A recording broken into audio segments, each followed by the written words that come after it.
Hello, everybody. It's so great to see you.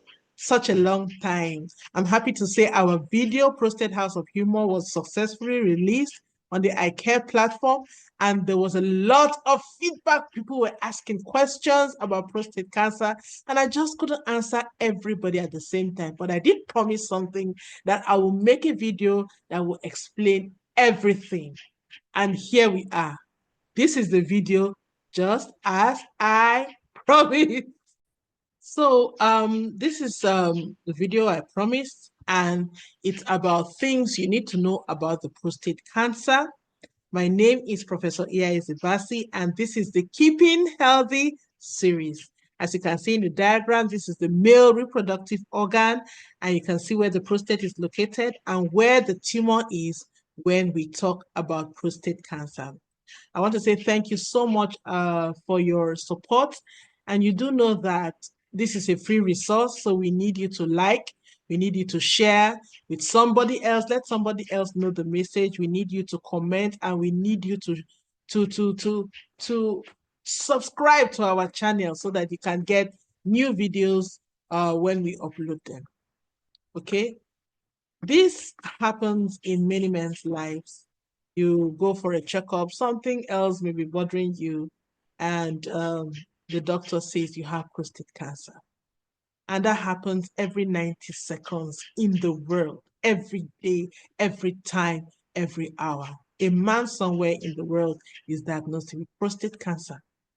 And it's funny enough that with this kind of prevalence, a lot of people don't know the real truth about the disease. And usually, when you tell a man you have prostate cancer, he begins to ask so many questions. How do I manage my urinary issues? What does the treatment involve? Will it affect my sex drive? Will I still be a man? So many questions. So we need to actually educate ourselves about prostate cancer. Prostate cancer, prostate cancer, prostate cancer. What is prostate cancer? Before we start talking about prostate cancer, the prostate is a gland that is found in only men. Women do not have prostate cancer. And prostate cancer is a type of cancer that occurs in that prostate that you find in men. It's like a small, walnut shape, very small walnut shaped gland in males that, helps to produce seminal fluid, which is what helps to nourish sperm, and helps in fertilization. And actually is one of the most common cancers, in older men. What are the signs and the symptoms of prostate cancer? There are actually different kinds of symptoms, like the urinary symptoms, where to start to urinate is a problem. Then to stop the urine is also a problem. Sometimes you're urinating and you see something like trick, trick, trick, trick, the urine is not coming out, as you supposed to come out, and then the urine flow will be interrupted. That is one of the symptoms also. And then at night, you can't sleep, frequent urination. But this should not also be confused with diabetes. It may also be a sign of diabetes. That's why you need to see a doctor. All right. Then you could have pain or burning sensation. When it feels as if somebody put pepper, in that place. You feel pain or burning sensation during urination. All right. To be able to differentiate that it's not an STI that is causing that, is actually prostate cancer, you need to see your doctor. All right. And then sometimes you even go to urinate, your bladder is full, you have to empty yourself, and the urine refuses flat out to come out. That is when you have problems.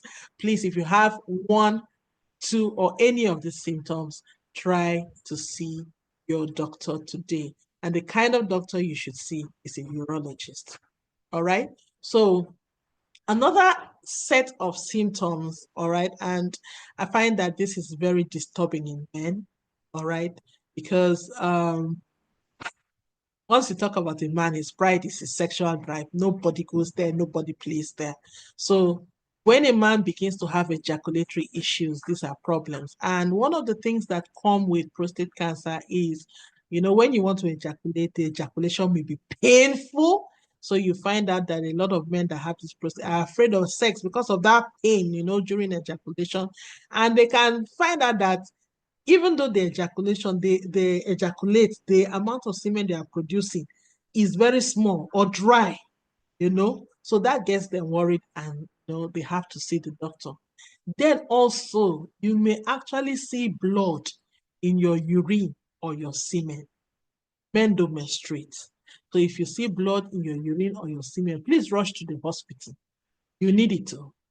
Then erectile dysfunction. Oh my God, this is the worst one that affects men.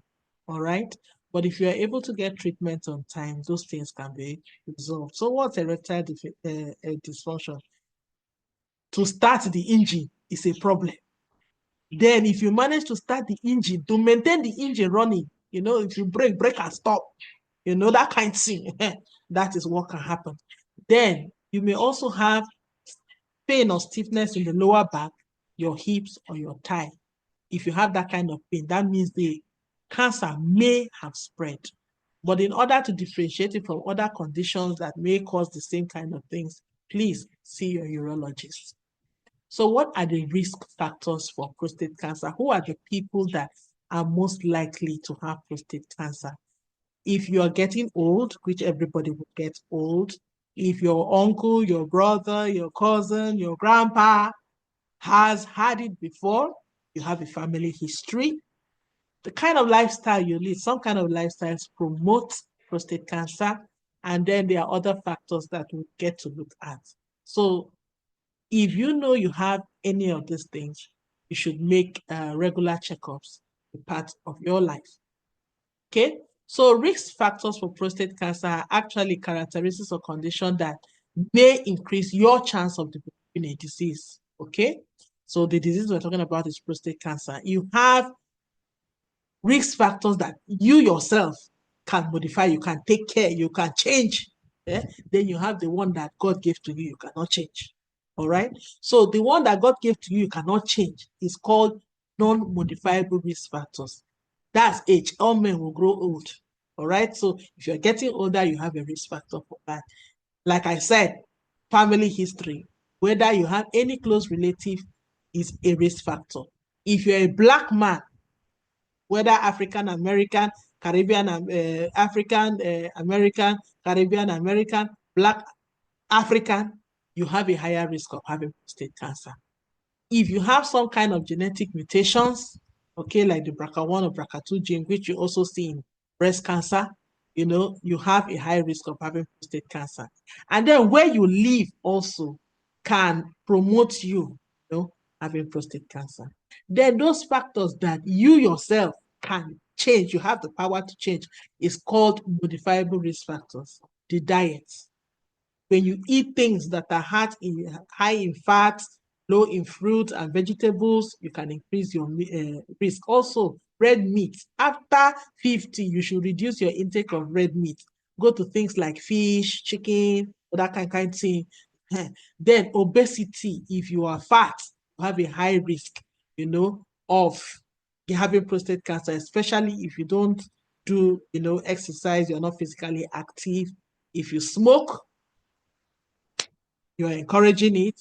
If you have, exposures, to things like pesticides, farming pesticides and all that, it can also increase your risk. Lack of exercise can also increase your risk. So these are things you can actually work on. You can change your diet. You can start exercising, lose weight. You can stop smoking. All right. You can protect yourself while using pesticides. All right. You can start exercising. Okay. So even though prostate cancer is a disease of the elderly, right now we are finding that a lot of young men from 40, in fact, we have seen one at 39, are beginning to have prostate cancer, especially in the Black population. So if you know that you have had a family history, your grandfather, your father, your uncle, your cousin, your brother, however it is, has had prostate cancer, please start checking for it early so that they can catch it early. So go for screening. Then, prostate cancer symptoms. Some people say, as I'm sitting down here, My urine, if I piss it, it will shoot like a small boy's own. Oh, if I have sex, if I can do it like 20 minutes, no shaking, there is no problem. But it is good to check, because once you start having prostate cancer symptoms, that means it has started spreading. Because for those symptoms to start showing, that means it has been there, it has localized there, it settled itself, and it has started spreading. So you have to note that early stage prostate cancer does not give symptoms. That is why you should go and check. From your 50s, go and check. If you know you have a relative that has had it, from your 40s, go and check so that they catch it on time and you live a healthy life for you and your family. Because by the time those symptoms appear, it means it has gone foul. So, why do we emphasize that you should go for screening? You should check it. If you catch it early, your survival, the probability of you surviving is higher. The probability of you having a good quality of life is higher. The probability of you living for long is also higher. But if you go, like you can see there in the diagram, that 90% of people go for early detection, have their life saved, they have a good life, a normal life. But for those who present late, their survival statistics are not as good as those who go early. So please try and check for those symptoms. Some people will say, no, don't worry, we can take care of it locally. I'm not saying local medicine is not bad, though. It is good if it works. But it's good to even check that you have it or you don't have it before you start taking medicine anyhow. Some people even say that, if I drink water like this, I will flush it out. For your information, prostate cancer cannot be flushed out. Staying hydrated is good, though. Drinking enough water is good, though. But it will not flush prostate cancer out. So please go for your screening. Some people will say, what will kill a man will kill a man. Yeah, something must kill a man, anyhow. But ignoring the prostate cancer is far more dangerous than taking treatment. Some people are very, very afraid of treatment. They say this can happen, that can happen. Do not ignore. If you know you have a prostate cancer, diagnosis, don't ignore treatment. Many treatments are available. All right? Try and find out the one your pulse can, carry, or the one that is good for you. Make a choice and get treated early. So, how do we detect, prostate cancer? There are different ways of detecting prostate cancer. There is the one called the digital rectal exam, where the doctor will insert a gloved finger into the anus of the man, to feel around the prostate, because the prostate is close to the rectum, to feel around the prostate, if he can find any signs of it. It is embarrassing for some men because it seems somehow, that kind of thing. How would a man put the finger? That kind of thing. But it's once a year now, twice a year, as the case may be. Just humble and let them check for that thing. It's better to humble in the secret and let them check for it. So please go for your digital exam. There is a prostate-specific antigen. That one, they do it in the lab. They will collect your blood and test it in the lab. Then there is biopsy. That one, they will actually stick needles inside you, out some pieces of. After doing this first two, if they see something like, they may need to do a biopsy to really confirm that it's actually that prostate cancer that is worrying you. There are also imaging tests where they can use ultrasound or MRI or a scan, PET scan, all those kinds of scan. There's also genetic testing, wave of the personalized medicine. Some people may not want to go for the DRE. They just say, I will do a PSA. Yes, the PSA is good, though. It's actually very good. There are other conditions too that can show face, like prostate cancer, and PSA will still be high. So it's good to also do the other tests in addition to, the PSA, for you to be able to get a proper diagnosis. All right. So how is prostate cancer treated? The treatment, depends on a lot of things. How far has the cancer gone? How old is the man? Is he even healthy enough, to start the treatment? And what does the man want? You have a choice. Please ask the doctor to give you the choices available. Make choice. Read up on the choice of treatment that you want and make your choice. It is your right. With the doctor, make your choice. Okay, so choices include active surveillance. It's not every man, you know, prostate cancer that can very, very dangerous. There are some that are localized, they are just early, or the rate at which they are growing, they will never grow to that kind of big problem that it is. So that is called active surveillance. I think after every 6 months, they're carrying out the test to find out whether they should leave you alone or should carry you and put on that treatment. Okay, you have surgery, they may not necessarily castrate you. There are new ways of doing things. There's laser treatment, there's these high sound waves that have been developed, there are beams, and things like that. There's radiation therapy, there's hormone deprivation therapy.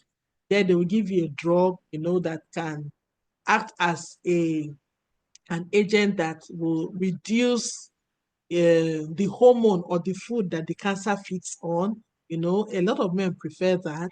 Don't know why. Maybe it's because they don't need to touch any other thing else. That's why they like that one.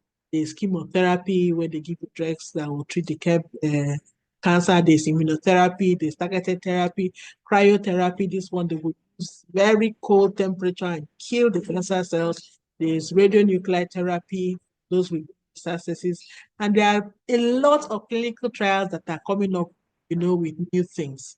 Then some people are actually afraid of going for surgery. They say the thing will spoil their enjoyment, that kind of thing. But I want to tell you that there are modern treatments that are available. Some of them may be quite costly, but there are modern treatments available that can help you, to regain your sexual function with time, with support from your spouse and with her rehabilitation. All right. So it's also good to know. I was talking about watchful waiting.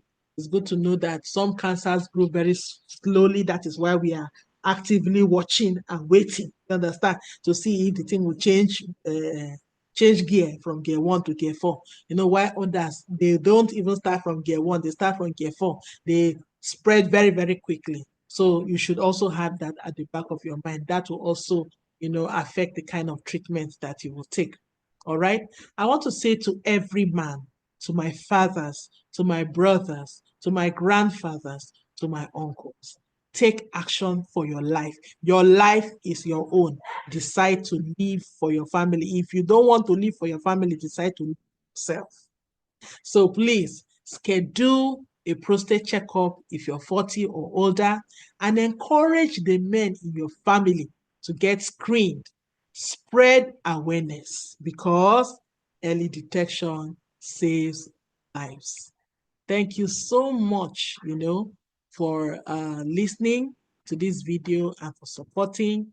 If you need more information, you can go to sites like icareforblackmen.org.